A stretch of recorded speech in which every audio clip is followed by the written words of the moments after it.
பாரிஜாதம் சீரியலுடைய next எபிசோடுக்கான promo என்ன அப்படின்றத பார்க்கலாம். இசை கர்ப்பமாக இருக்கேன்னு போய் சொல்லிட்டாங்க. ஆனால் ஒட்டுமொத்த குடும்பமும் இசை உண்மையிலேயே கர்ப்பமாக தான் இருக்காங்க அப்படின்னு நம்பிட்டுருக்காங்க. ஸோ ஒவ்வொருத்தவங்களுடைய நம்பிக்கையை இங்கே ஏமாத்துறதா இசை ரொம்பவே ஃபீல் பண்ணாலும், அடுத்து சுபத்ரா செய்யக்கூடிய காரியம் இங்கே இசையை ரொம்பவே வருத்தப்பட வைக்குது.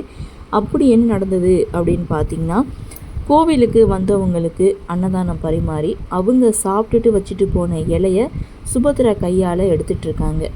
இந்த விஷயத்தை கேள்விப்பட்ட இசை கோவிலுக்கு ஓடோடி வராங்க. வந்து சுபத்ராவை பார்த்ததும் செம்ம ஷாக் ஆகிறாங்க. இந்தளவுக்கு அன்பும் பாசமும் நம்பிக்கையும் வச்சுருக்கவங்கள நம்ம ஏமாத்துறோமே அப்படின்ற ஒரு கில்ட் ஃபீலிங் இசைக்கு இருக்குது. இதோட இந்த ப்ரொமோவை முடிச்சிருக்காங்க. இதுக்கப்புறம் இசை உண்மையை சொல்லுவாங்களா இல்லை தங்கச்சிக்காக அந்த உண்மையை மறைப்பாங்களா அப்படின்ற எதிர்பார்ப்போட ப்ரொமோவை கொடுத்துருக்காங்க. சரி பார்க்கலாம். ஆனால் சுபத்ரா இந்தளவுக்கு மாறுவாங்கன்னு இங்கே இசை நினச்சி கூட பார்க்கல. ஸோ என்ன நடக்க போகுதுன்னு தெரியல. வெயிட் பண்ணி பார்க்கலாம்.